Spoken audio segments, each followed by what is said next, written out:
بسم اللہ الرحمن الرحیم۔ سامعین کرام، السلام علیکم۔ رمضان المبارک بڑا برکتوں والا مہینہ ہے۔ اس ماہ مبارک کی عظمت کا اندازہ اس بات سے لگایا جا سکتا ہے کہ قرآن کریم کا نزول اسی مبارک مہینے میں ہوا۔ رمضان المبارک کا پہلا عشرہ رحمت، دوسرا عشرہ مغفرت اور تیسرا عشرہ جہنم کی آگ سے نجات کا ہے۔ جب رمضان المبارک کا چاند نظر آتا تو حضور صلی اللہ علیہ وآلہ وسلم فرمایا کرتے تھے کہ یہ چاند خیر و برکت کا ہے، یہ چاند خیر و برکت کا ہے۔ میں اس ذات پر ایمان رکھتا ہوں جس نے تجھے پیدا فرمایا۔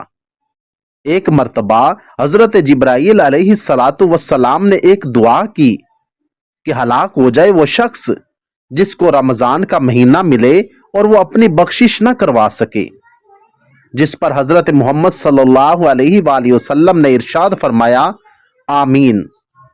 حضرت جبرائیل کی یہ دعا اور اس پر حضرت محمد کا آمین کہنا، اللہ اکبر، اس دعا سے ہمیں رمضان کی اہمیت کا اندازہ لگا لینا چاہیے۔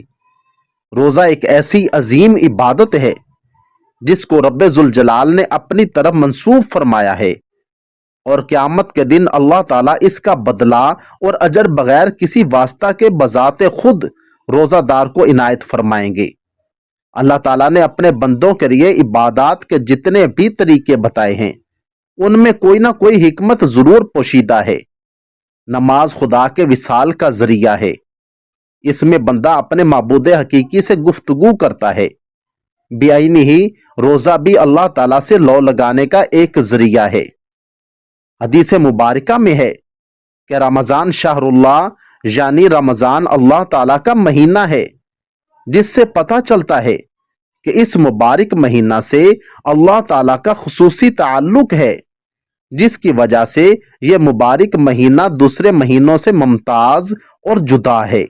حضرت جابر بن عبداللہ رضی اللہ تعالیٰ عنہ سے روایت ہے کہ نبی کریم صلی اللہ علیہ وآلہ وسلم کا فرمان ہے کہ میری امت کو رمضان المبارک میں 5 چیزیں ایسی عطا کی گئیں جو مجھ سے پہلے کسی بھی نبی کو نہیں ملی۔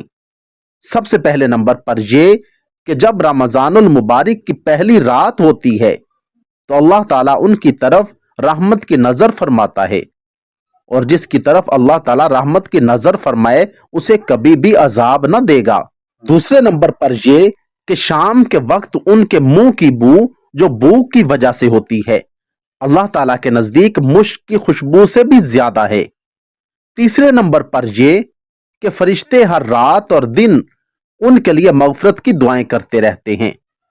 چوتھے نمبر پر یہ کہ اللہ تعالیٰ جنت کو حکم دیتے ہوئے ارشاد فرماتا ہے میرے نیک بندوں کے لیے مزین ہو جا، ان قریب وہ دنیا کی مشقت سے میرے گھر اور کرم میں راحت پائیں گے۔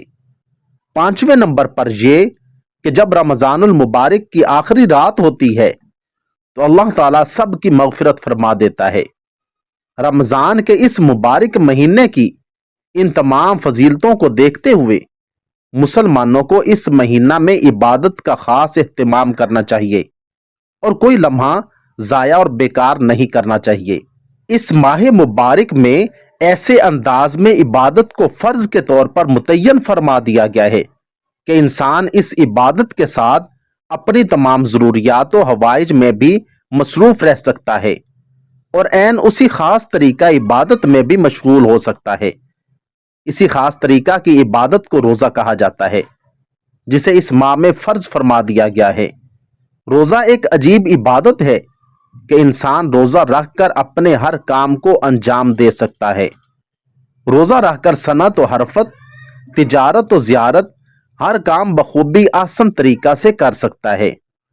اور پھر سب سے بڑی بات یہ ہے کہ ان کاموں میں مشغول ہونے کے وقت بھی روزہ کی عبادت روزہ دار سے بے تکلف خود بخود صادر ہوتی رہتی ہے۔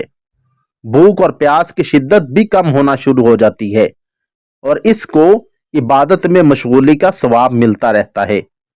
اللہ تعالیٰ ہمیں رمضان المبارک کی صحیح معنوں میں قدر کرنے کی توفیق عطا فرمائے، آمین ثم آمین۔ اگر آپ کو میری یہ ویڈیو اچھی لگی ہو تو ویڈیو کو لائک، چینل کو سبسکرائب اور ساتھ دیے گئے بیل آئکن کے بٹن کو ضرور دبا دیں۔ شکریہ، والسلام۔